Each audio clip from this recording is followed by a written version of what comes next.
Video बेहद खास होने वाली है उनके लिए जो सब्सिडी के लिए वेट कर रहे थे। जी हाँ, आज के वीडियो में हम लोग बात करेंगे पीएम सूर्य घर की सब्सिडी के बारे में।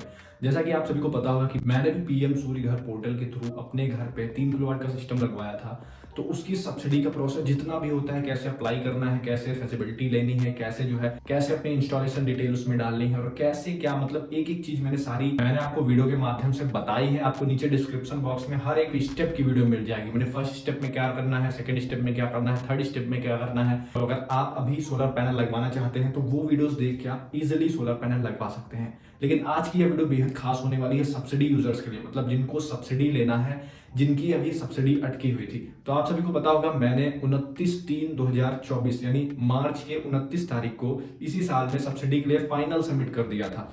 फाइनल सबमिट करने के बाद बीच में इलेक्शन आ गया, तो उसकी वजह से जो है सारे गवर्नमेंट जो फंड रिलीज करते हैं वो सब बंद हो जाते हैं जब तक एक स्टेबल गवर्नमेंट नहीं बन जाती है। तो अभी गवर्नमेंट बन गई है तो फिर से जो है पैसे का डिस्बर्सल स्टार्ट हो गया है, यानी फिर से आप सभी को आपकी सब्सिडी आपके अकाउंट में दी जाने लगी है। मेरे केस में मेरी सब्सिडी इसी मंथ में 8 तारीख को आ गई थी, लेकिन मेरे को पता नहीं चला था। वो तो आज मैं जो है पापा की पासबुक देख रहा था, मतलब ऑनलाइन मोबाइल में, तो उसमें देखा कि हाँ पीएफएमएस से कुछ अमाउंट ट्रांसफर हुआ। तब मैंने एसएमएस चेक किया उनके फोन में, तब देखा हाँ 73,500, यानी मेरा जो सोलर सिस्टम है वो 2700 वाट का है, यानी कि 2.75 वाट का उसको मानते हैं। तो उस हिसाब से सब्सिडी कट कुटा के जो है 73,500 यानी 73,500 आई है। और वो जो है सक्सेसफुल अकाउंट में आ गई है, उसको मैंने ट्रांसफर भी कर दिया है दूसरे अकाउंट में। तो ये सारी खुशखबरी तो मैंने आपको दे दी, लेकिन अब मैं बताऊंगा कि अगर अभी भी आपकी सब्सिडी जो है अप्रूव नहीं हुई है एमएनआरई से, तो उसको कैसे अप्रूवल लेना है, मतलब कहीं पे ईमेल वगैरह करना है या वेट करना है, तो सारी चीजें मैं बताऊंगा, लेकिन वो कंप्यूटर स्क्रीन पे बताऊंगा। मैंने एक वीडियो इससे पहले भी बनाई थी जिसमें मैंने आपको बताया था कि कैसे ग्लिचेस आ रहे हैं वेबसाइट पे। तो वो ग्लिचेस अभी भी हैं। मेरा जो फॉर्म था वो गलत ही सबमिट हुआ था, लेकिन सही अकाउंट में जो है पैसा आया है। तो वो कैसे आया है वो सारी चीजें मैं आपको कंप्यूटर स्क्रीन पे जाके बताऊंगा। और मैं आपसे फिर से कह रहा हूं, अगर आपने अभी तक इंस्टॉलेशन डिटेल नहीं डाली है या कुछ भी डिटेल अभी आपने सक्सेसफुल सबमिट नहीं किया है, तो आप उसे 10 बार मैच कर लें, क्योंकि हर केस में यह नहीं होगा कि भाई सही करके वो लोग दे देंगे, कभी कभी दिक्कत भी आ जाएगी, तो आपके महीनों सालों तक सब्सिडी अटक सकती है। तो मैं फिर से आपसे कह रहा हूं, जो भी डिटेल्स उसमें आप भरेंगे बिल्कुल सही भरेंगे और हो सके तो उसका प्रूफ भी रख लेंगे। तो मैंने जब भरा था तो उसका प्रूफ है मेरे पास, लेकिन वेबसाइट पे कुछ गलत दिखा रहा था, तो मैंने उसके लिए कई सारे ट्विटर पे जो है ट्वीट किए, ईमेल वगैरह भेजे, तो उस हिसाब से वो सब चीजें सही होके मेरे सही खाते में अमाउंट आ गया है। लेकिन अभी भी मैं देख रहा था कि वेबसाइट में कुछ थोड़ा बड़ा गड़बड़ है, तो वो सारी चीजें मैं आपको बताऊंगा और स्टेप बाय स्टेप सारी चीजें दिखाऊंगा। और कुछ लोग कह रहे थे कि जो मेरे फॉर्म सबमिशन के सारे डेट्स हैं, स्टेप हैं, उनमें गड़बड़ी आ रही है। तो भाई गड़बड़ी ये पोर्टल की है, अभी मैं आपको ऐप में भी दिखाऊंगा कि गड़बड़ी क्या आ रही है। तो पूरी वीडियो में बने रहिएगा, इसमें मैं बताऊंगा जिनकी सब्सिडी नहीं आई है उनको क्या करना है, उनको सारे स्टेप समझाऊंगा किस स्टेप पे क्या होता है, और उनको फिर ग्लिचेस भी इसी वीडियो में दिखाऊंगा। तो बने रहिएगा इस वीडियो में। आप चलते हैं कंप्यूटर स्क्रीन पे और आपको पूरा जो है फॉर्म में दिखाता हूं कि ये स्टेप जब आपके में पूरे हो जाएंगे तब आपकी सब्सिडी आने की संभावना है, ये तब आपकी सब्सिडी जल्द से जल्द आ सकती है। देखिए मैंने पीएम सूर्य घर पोर्टल लॉगिन कर लिया है। यहाँ पे आपको डेट दिख रही होगी 14/7/2024 14:42 यानी 2:42 हो रहा है अभी। तो मैं आपको दिखाता हूँ कि इसमें दिक्कत क्या आ रही है। मतलब वेबसाइट में तो दिक्कत है, लेकिन जिन लोग की सब्सिडी फंस रही है, सब्सिडी नहीं आ रही, तो उनको दिक्कत क्या आ रही। सबसे पहले देखिए ट्रैक स्टेटस में जैसे हम क्लिक करेंगे तो वेबसाइट 28 तारीख चौथे महीने 2024 में अपडेट हुई थी। तो लगभग जितने भी इनकी एप्लीकेशंस के वो आ रहे हैं वो सब 28 तारीख के ही आ रहे हैं। 28/4 देखिए, मतलब जिस दिन अपडेट हुई थी उसी दिन से इसमें दिक्कत आ गई है। तो आपको मेन ऑप्शंस क्या देखने हैं, सबसे नीचे यहाँ पे आप चले जाइए। यहाँ पे आप सबसे पहले देखिए कि आपने इसको फाइनल सबमिट कब किया था। मेरे केस में यहाँ पे मैं आपको दिखाता हूँ। यहाँ पे ये क्लेम फॉर सब्सिडी की क्लेम जो अप्रूव हुई है एक साथ, यानी इसी महीने में 1 तारीख को अप्रूव हुई है। और सब्सिडी जो है 13/7 यानी कल की डेट में यहाँ पे अपडेट हो गया है कि मेरे अकाउंट में आ गया है, लेकिन मेरे अकाउंट में 8 तारीख को आ गया था, यानी यहाँ थोड़ा स्टेटस लेट अपडेट हुआ है। तो यहाँ पे जो भी जानकारी मिल रही है वो होने के बाद, मतलब पोर्टल पे काम होने के बाद यहाँ पे दिखती है। जैसे यहाँ पे देखिए सब्सिडी पेड है 13 तारीख को, 13 तारीख को दिखा रहा पेड, लेकिन इन्होंने पेड किया था इसको 4 तारीख को।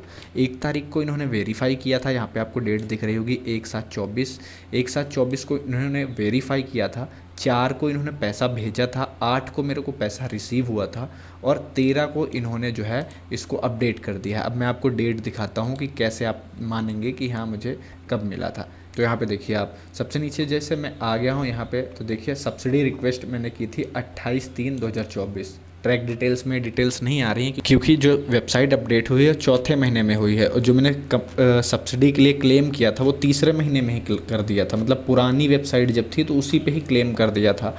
तो उसके बाद से जब ये वेबसाइट नई हुई है तब मैं आपको बताता हूँ कुछ ऑप्शंस भी एक्स्ट्रा बढ़े हैं। तो यहाँ पे देखिए 28/3 को मैंने जो है सब्सिडी के लिए क्लेम किया और सब्सिडी डिस्पर्सल यानी इन्होंने 4 तारीख को इन्होंने पैसा भेजा। तो ये करेक्ट इन्फॉर्मेशन है। तो अब यहाँ पे कुछ लोग कह रहे थे कि भाई जो मेरा डिटेल्स है उसमें सब डेट गलत गलत क्यों लिख के आ रहे हैं। तो मेरी डिटेल्स देखिए, पहले जो वेबसाइट थी उसमें ज़्यादा कुछ नहीं होता था। उसमें क्या होता था कि कंज्यूमर ने रजिस्टर किया और यहाँ पे कंज्यूमर को फिजिबिलिटी अप्रूवल मिला। अप्रूवल मिलने के बाद ये वेंडर सिलेक्शन का ऑप्शन पहले नहीं आता था, वर्क स्टार्ट का नहीं आता था, डायरेक्ट सोलर इंस्टॉलेशन डिटेल्स में ही सब आ जाता था। सोलर इंस्टॉलेशन डिटेल्स में ही हम सारी डिटेल डालते थे और सारा एग्रीमेंट जो है अपलोड करते थे।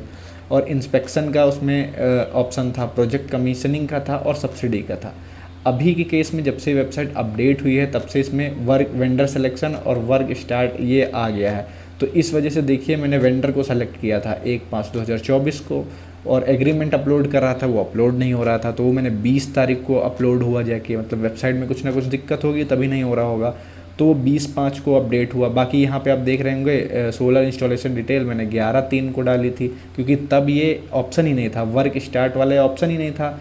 फिर जब 5वें महीने में मैंने इस पोर्टल को खोला तब देखा कि ये तो अधूरे पड़े हुए हैं, इनको पूरा करना पड़ेगा। तब मैंने वो सारी चीज़ें इसमें अपलोड की। इसीलिए जिस दिन मैंने अपलोड की उस दिन की डेट आ रही है। बाकी मेरा काम सब पहले ही हो गया था क्योंकि मैंने आपको बताया ना, यहाँ पे सब्सिडी मैंने 28/3/2024 को ही क्लेम कर दी थी और मेरी सब्सिडीज़ में अप्रूव्ड दिखा रहा है 15/2, यानी जब मैंने रजिस्ट्रेशन किया था तभी मेरी अप्रूव्ड हो गई थी। अब ये नहीं पता क्यों लिख के आ रहा है। और देखिए इंस्पेक्शन की डेट, मतलब जो डिस्कॉम इंस्पेक्शन करता है तो उसमें देखिए 26/3/2024, इसमें कुछ भी गलत नहीं है।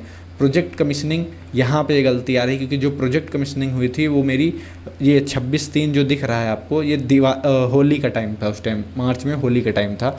तो 27 या 28 में मेरी प्रोजेक्ट कमीशनिंग हो गई थी। देखिए अगर मुझे सर्टिफिकेट मिलेगा तो मैं एडिटिंग के दौरान वहाँ पे डाल दूँगा तो आप देख लेंगे।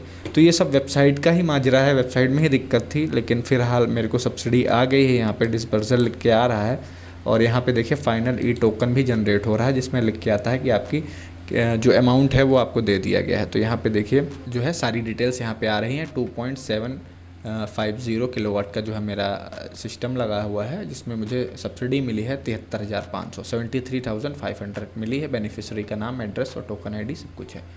अब कुछ लोग का कहना था कि हाँ रिडीम सब्सिडी पे जब हम जाते थे तो यहाँ पे मेरे में सब्सिडी क्लेम नंबर नहीं लिख के आ रहा है। तो जो नए लोग हैं जिन्होंने मार्च के बाद किया है, वेबसाइट अपडेट होने के बाद सारी चीज़ें की हैं, उनको सब्सिडी क्लेम नंबर आ रहा है क्योंकि वो सारे नए प्रोसेस से गुजर रहे हैं। तो उनके में एरर की चांस बिल्कुल ना के बराबर है और हम लोग पुराने हैं, पुराना डेटा है, इस वजह से हमारा सब्सिडी क्लेम नंबर इसमें नहीं दिया गया हुआ है। लेकिन सब्सिडी आ गई है और यहाँ पे देखिए स्टेटस जो है वेरीफाइड है। और अगर आपके में कुछ भी मिस्टेक होगा तो रिटर्न करके वहाँ से MNRE जो अप्रूव करता है वहाँ पे अगर कोई दिक्कत होगा तो यहाँ रिटर्न का रीज़न लिख देगा कि आपका अकाउंट नंबर गलत है, आपका वोटेज गलत है, जो भी गलत है तो वहाँ पे आपको रिटर्न कर देगा। फिर आपको फिर से मतलब रिवर्ट बैक करना पड़ेगा। तो इसीलिए मैं हर बार कहता हूँ कि जो भी आप डिटेल्स डालें वो आंखें खोल के डालें, बिल्कुल सही डिटेल्स डालें। तो मेरे केस में देखिए वेरीफाइड भी है, अमाउंट भी आ गया है और मैं अभी आपको जो है स्क्रीनशॉट भी दिखा दूंगा बैंक से जो SMS आया था सेम अमाउंट का। यहाँ पे जो लिखा है 73,500 वो आ गया है। गलती की बात करें तो यहाँ पे देखिए बैंक अकाउंट नंबर में ये 51 से स्टार्ट है बैंक अकाउंट नंबर, लेकिन जो मेरा एक्चुअल बैंक अकाउंट नंबर है वो यहाँ पे देखिए 05 से स्टार्ट है। तो ये पता नहीं कैसे हुआ। मैंने देखिए यहाँ पे पोर्टल पे मैंने जो डाला है अकाउंट नंबर वो 05 डाला है, लेकिन सब्सिडी रिडीम पे मैं जाता हूँ तो यहाँ पे 0 गायब है, लेकिन उसके बावजूद भी आ गई है। तो आप अपनी तरफ से अगर कोई भी डिटेल गलत नहीं डालेंगे तो आपका सब्सिडी आ जाएगा। तो वीडियो काफ़ी लंबा हो रहा होगा, लेकिन A to Z इन्फॉर्मेशन आपको मैंने इसमें दे दी है। होप करता हूँ आप सभी को समझ में आ गया होगा। मिलते हैं किसी नेक्स्ट वीडियो में, तब तक के लिए बाय।